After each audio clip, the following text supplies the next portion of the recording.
Baik, Assalamualaikum warahmatullahi wabarakatuh. Selamat malam.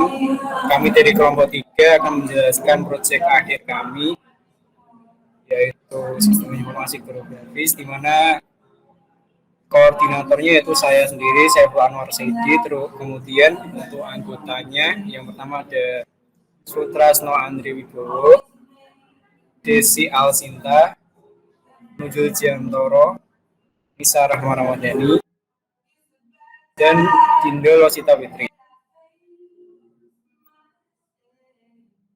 Peta yang proyek akhir yang akan kami buat yaitu berupa peta daerah resapan air. Pengertiannya sendiri yaitu kawasan yang mempunyai kemampuan tinggi untuk meresap air hujan sehingga merupakan tempat pengisian air bumi atau aquifer yang berguna sebagai sumber air. Topik yang kami angkat yaitu peta daerah potensi resapan air. Objek yang akan digunakan di proyek kami adalah objek Kota Semarang atau berupa peta administrasi Kota Semarang.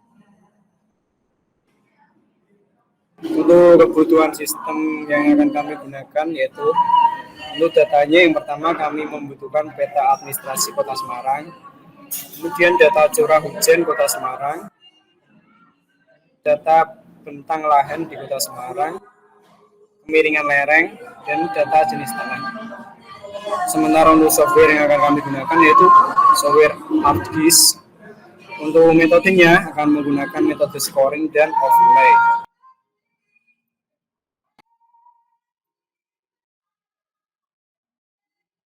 Next, identifikasi masalah akan dijelaskan oleh Mas Sutrasno Andri. Oke, saya akan menjelaskan lokasi geografis Kota Semarang terdiri dari perbukitan dan juga daratan rendah, serta perbedaan jenis tanah menyebabkan perbedaan tingkat resapan air pada tiap-tiap daerah sehingga terkadang menimbulkan masalah seperti genangan air yang besar. Fungsi SIG sendiri memberikan informasi berupa persebaran potensi resapan air di wilayah Kota Semarang. Untuk rancangan rencana yang akan tim kami lakukan, pertama, kami akan memperoleh data survei dengan cara menggunakan teknik perhitungan scoring, kemudian pengambilan gambar dengan metode overlay, dan sumber data administratif seperti kemiringan lahan dan jenis tanah pada website lapakgis.com. Kemudian untuk hardware dan software yang akan digunakan, kami akan menggunakan software ArcGIS, kemudian Python versi 2.7.18 dan numerical Python 1.16, kemudian Microsoft 1.16, kemudian Microsoft Net Framework 4.52 atau yang lebih tinggi. Dan untuk kebutuhan hardware-nya, kami akan menggunakan PC atau laptop dengan spesifikasi minimal CPU dengan minimum speed 2,2 GHz, kemudian RAM dengan minimum 4 GB, space adalah 6 GB, kemudian VGA 64 MB, RAM minimum 256 MB RAM atau lebih tinggi pasti direkomendasikan.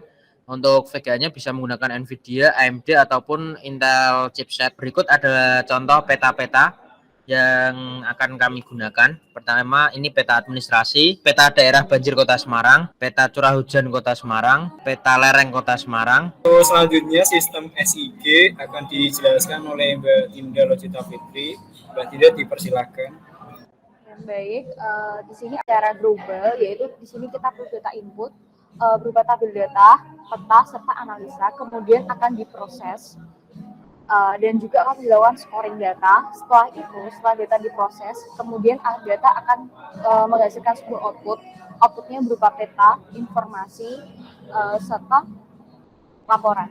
Lalu dalam subsistem tersebut, data yang diinput berupa data curah hujan, data lereng, serta data jenis tanah. Kemudian terdapat prosesnya pula, dan data manajemen di sini sebagai penyimpan data-data yang ada, data perhitungan, dan data SAP lainnya. Setelah itu akan menghasilkan data output berupa peta daerah resapan air Kota Semarang. Kemudian untuk rancangan air diagram spasial ini akan dijelaskan oleh Mas Nujul Jiantoro. Mas Nujul dipersilakan. Berikut rancangan diagram spasial yang tertera di slide ya berikutnya.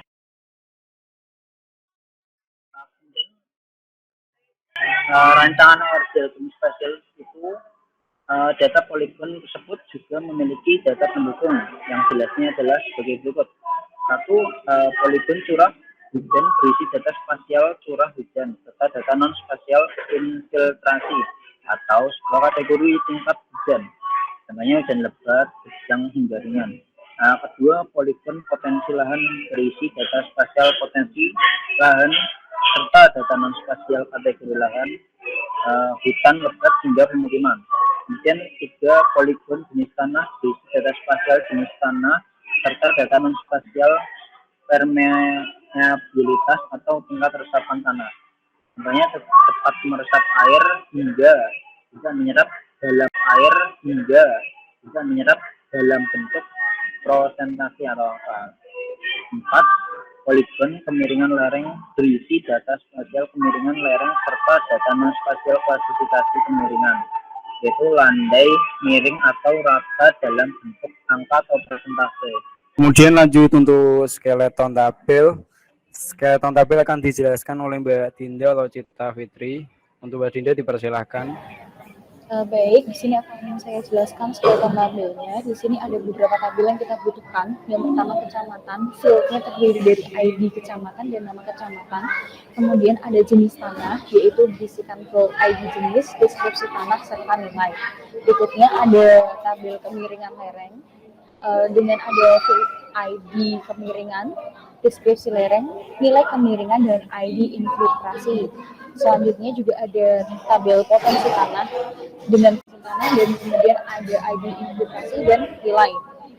Lalu juga ada tabel infiltrasi dengan isi filenya ID infiltrasi, lalu deskripsi infiltrasi dan nilai infiltrasi. Lalu ada tabel proses di mana dia akan menentukan nilai pada hasil akhir yang berupa daerah mana yang dapat dijadikan potensi untuk resapan air. Terisi field ID proses, ID kecamatan, ID kemiringan, dan ID potensi. Kemudian ada juga tabel curah hujan berisi field ID curah, bulan, nilai, dan ID infiltrasi.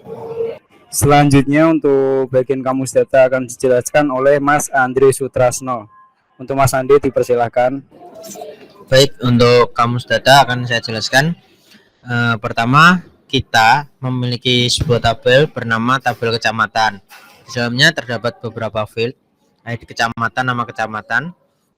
ID kecamatan ini nantinya akan digunakan untuk melakukan pengkodean tiap kecamatan. Nama kecamatan sesuai dengan nama fieldnya akan digunakan untuk nama. Kemudian jenis tanah. Pada jenis tanah ini terdapat 3 field, ID jenis, des tanah, dan nilai tanah. Des tanah ini nanti akan mendeskripsikan beberapa jenis-jenis tanah seperti tanah gambut, tanah berpasir, dan lain-lain. Kemudian nilai tanah akan digunakan untuk memberikan skor pada jenis-jenis tanah tadi. Lanjut.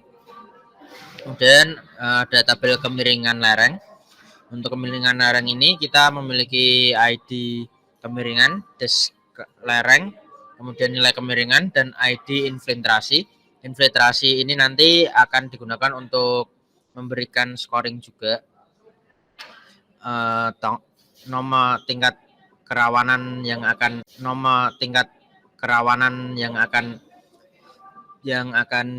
diberikan skor pada kemiringan. Kemudian ada tabel potensi tanah. Di potensi tanah ini ada beberapa field, ID potensi tanah, ID infiltrasi juga, dan nilai potensi. Untuk scoringnya nanti akan dimasukkan ke dalam nilai potensi. Kemudian ada ID infiltrasi, desinfiltrasi, dan nilai infiltrasi. Seperti yang dijelaskan tadi, nantinya nilai-nilai infiltrasi ini akan digunakan untuk melakukan perhitungan scoring. Kemudian ada tabel proses. Tabel proses ini ada ID proses, ID kecamatan, ID kemiringan, potensi, dan ID curah. Tabel proses ini nanti akan menampung hasil dari processing ketika kita melakukan rendering peta. Kemudian nilai-nilainya akan ditampung di sini dan bisa dilakukan untuk banyak kok scoring juga di sini. Kemudian ada tabel terakhir, tabel curah hujan. Di sini ada ID curah, ID infiltrasi, bulan, dan nilai. Di sini kita akan menampung data curah hujan per bulan. Kemudian untuk slide berikutnya yaitu tahapan, langkah, dan kegiatan implementasi konstruksi database spasial yang akan dijelaskan oleh Mbak Desi. Mbak Desi, dipersilahkan. Untuk tahapan langkah dan kegiatan implementasi konstruksi database spasial. Langkah pertama yaitu add data spasial berupa file SHP sesuai perancangan RRD, administrasi Kota Semarang, curah hujan, potensi lahan, jenis tanah, dan kemiringan lereng. Kedua, buka database atau tabel pada tiap-tiap file SHP untuk menambahkan data non-spasial atau data.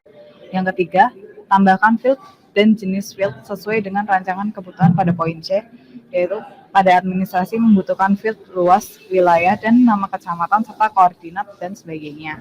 Yang keempat, lakukan klasifikasi pembobotan atau parameter sesuai dengan data yang ada. Yang kelima, simpan hasil pada masing-masing layer. Yang keenam, langkah terakhir, lakukan penggabungan data spasial atau overlay. Yang ketujuh, lakukan scoring area yang tumpang tindih sesuai dengan perhitungan yang sudah ditentukan untuk potensi resapan air. Yang kedelapan, klasifikasikan zona resapan air pada hasil total bobot akhir atau TBA. 9. Sesuaikan warna tiap-tiap klasifikasi sesuai kebutuhan. Dan yang terakhir adalah peta potensi resapan air telah selesai dibuat. Merancang metode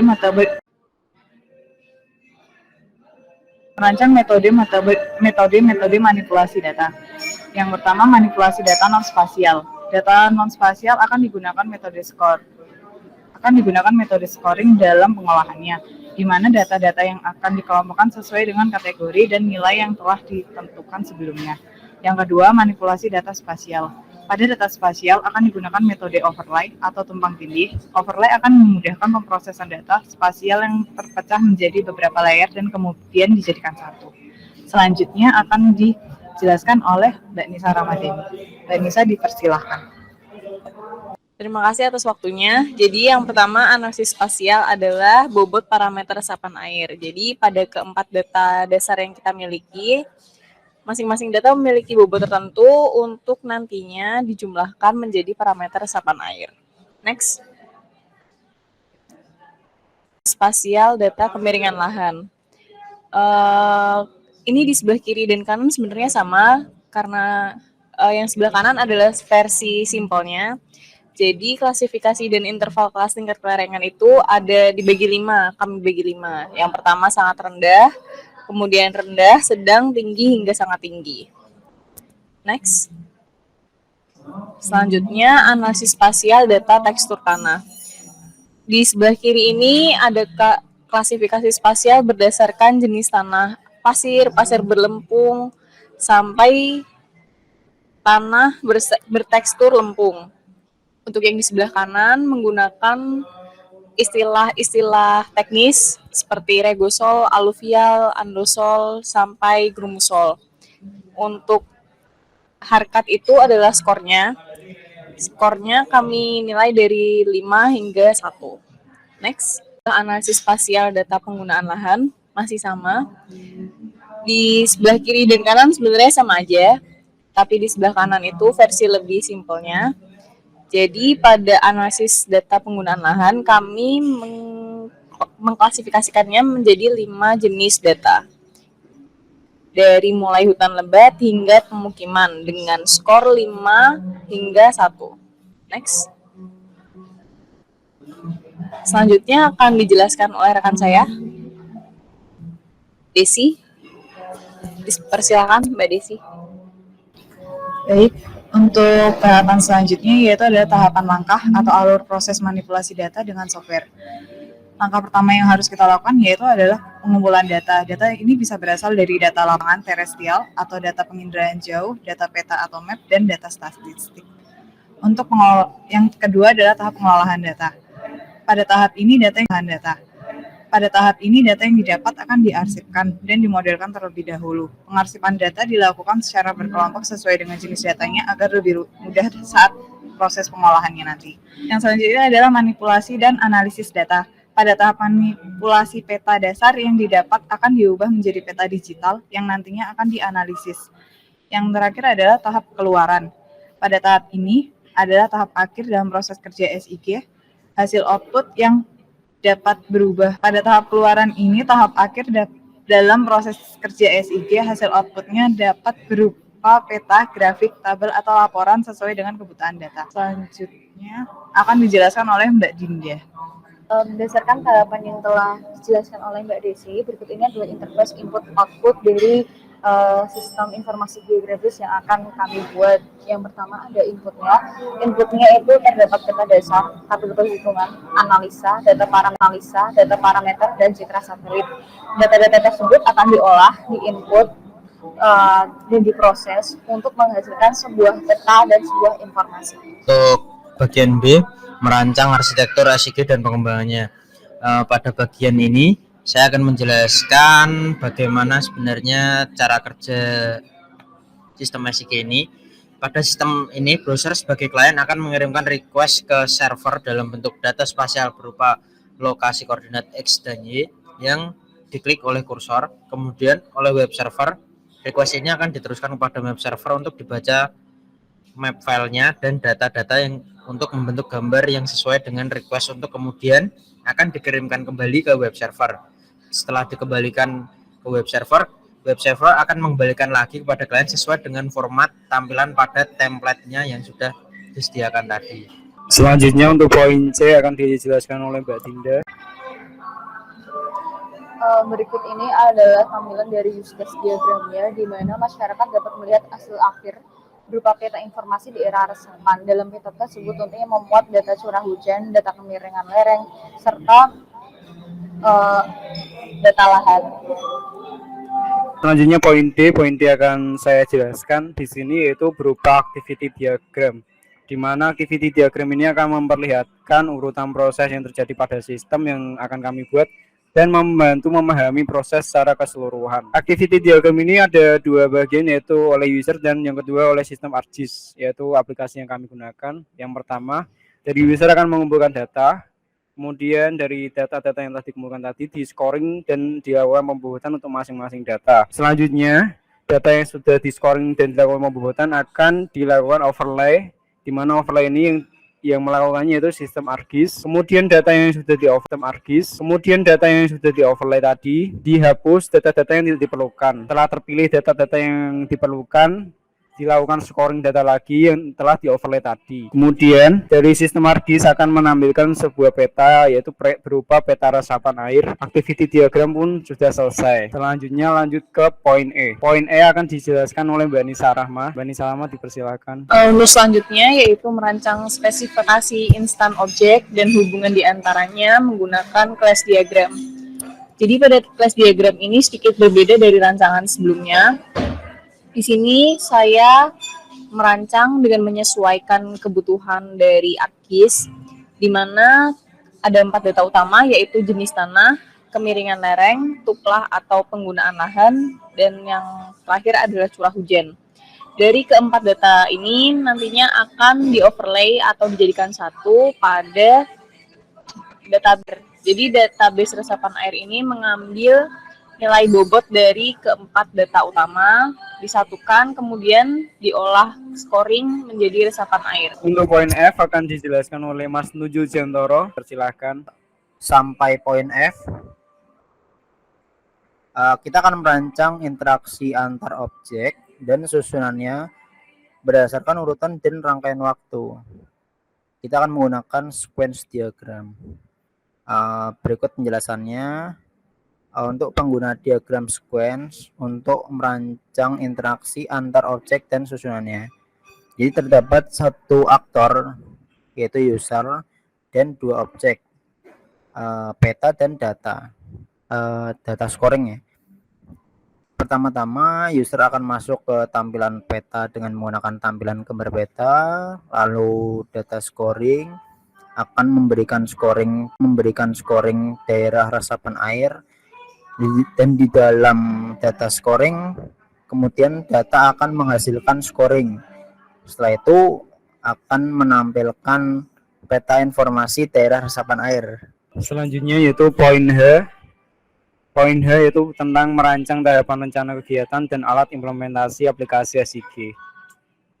Di sebelah kiri itu ada gambar, di samping itu memperlihatkan tahapan-tahapan dalam rencana kegiatan proyek sistem. Yang pertama itu pengumpulan data. Data ada 4 data, yaitu data curah hujan, data penggunaan lahan, data kemiringan lereng, dan data jenis tanah. Di mana masing-masing data tersebut sebenarnya udah tercantum di dalam peta, yaitu berupa peta curah hujan, peta penggunaan lahan, peta kemiringan lereng, dan peta jenis tanah. Dari data yang sudah terkumpul tadi akan dilakukan pembobotan dan scoring untuk masing-masing data. Oke, setelah data di overlay akan dilakukan scoring lagi untuk data yang telah di overlay. Kemudian akan menghasilkan peta resapan air, kemudian menjadi kesimpulan. Sementara untuk alat dan implementasi aplikasi SIG yaitu antara lain yang pertama software yang kami gunakan ArcGIS. Untuk sistem operasinya menggunakan Windows 10. Kemudian untuk bahan atau database-nya yaitu berupa data curah hujan, data atau peta penggunaan lahan, kemiringan lereng, dan jenis tanah. Kemudian hardware yang kami butuhkan itu berupa laptop atau komputer, hard disk, keyboard, dan mouse. Selanjutnya akan dijelaskan oleh Mbak Nisa Rahma yaitu berupa peta informasi daerah resapan air. Terima kasih atas waktunya. Jadi dari berbagai langkah yang telah kami lakukan, hasil akhir yang didapatkan merupakan peta informasi berupa daerah resapan air yang ada di Kota Semarang. Untuk di gambarnya itu ada warna-warna tertentu. Yang sudah dituliskan di bagian kiri gambar, di mana warna merah melambangkan potensi resapan air yang sangat rendah, warna kuning resapan air rendah, kemudian warna biru sedang, hingga warna hijau yaitu resapan air yang sangat tinggi. Mungkin sekian yang dapat saya jelaskan dan sampaikan melalui presentasi ini. Saya mewakili teman-teman kelompok, berterima kasih atas waktu